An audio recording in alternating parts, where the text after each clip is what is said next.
Welcome to Simply Debbie Sue's Southern Whispers. Hey, friends, I wanted to let you know that today's story is in a different format than what you're used to. You're used to seeing me sitting in my little studio reading my stories. Well, at the last minute, there was a glitch in this video that I just couldn't fix, so I had to switch over to this kind of format. Um, I have about another month and a half of videos that are in my original format of me sitting in my studio and reading them. So we should be good with that. But after that, I may not be able to set my studio up. So I may have to revert back to this format. So I would like to have your input after you watch this story, whether you like this format, you don't like this format. So yeah, if you could just give me your input. But I did pre-record a bunch of stories, before surgery, so that was good. So I didn't have to, worry about that. But it's a really a little difficult thing to right now to try to set a studio up and then take it down because my house I just don't have room, to set a just a studio up. So if you could just give me your thoughts, on what you think about this format. So let's get into the story. The introduction of this story. Out on the prairie, Christmas doesn't arrive with fanfare. It tiptoes in with frost and faith. It's the kind of morning where the land listens, the sky leans low, and hearts remembered what they've lost and what they still hold. This is the story of Clara Harper, a girl who followed her mama into the quiet and found something sacred waiting in the snow. Let's get into the story. The farmhouse was still wrapped in sleep when Clara Harper slipped out of bed. The old quilt her grandmother stitched lay crumpled at her feet, its faded stars and stitched prayers trailing warmth behind her. She padded across the creaky floorboards, past the mantel where three stockings hung, one for her, one for baby Jep, and one for Daddy, untouched since last Christmas. The kitchen smelled faintly of cinnamon and wood smoke. A single candle flickered on the windowsill, casting shadows on the snow-dusted glass. Clara pulled on her boots, her coat, and the red knit hat Mamma had made last winter, the one with the crooked pom-pom and the scent of lavender still clinging to the yarn. Outside, the prairies stretched wide and white, like heaven had laid a blanket over the earth. The wind was gentle, carrying the scent of pine and something older, something like memory. Clara followed the footprints in the snow, each one pressed deep and sure, leading her past the barn where the cows stirred and the rooster blinked at the coming light.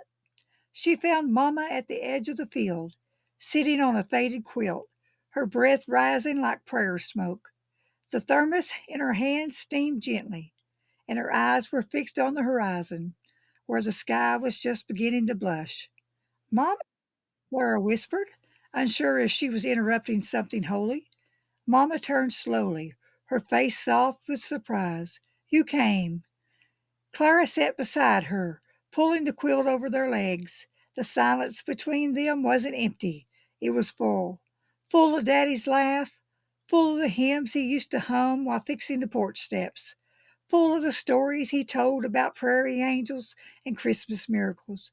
I miss him, Clara said, her voice barely above the wind. Mamma nodded, her eyes glistening. Me too, baby girl.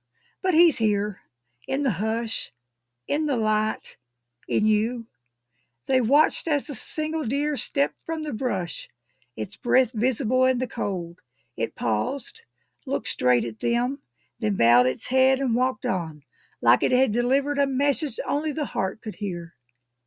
Mamma reached into her coat pocket and pulled out a small wooden cross.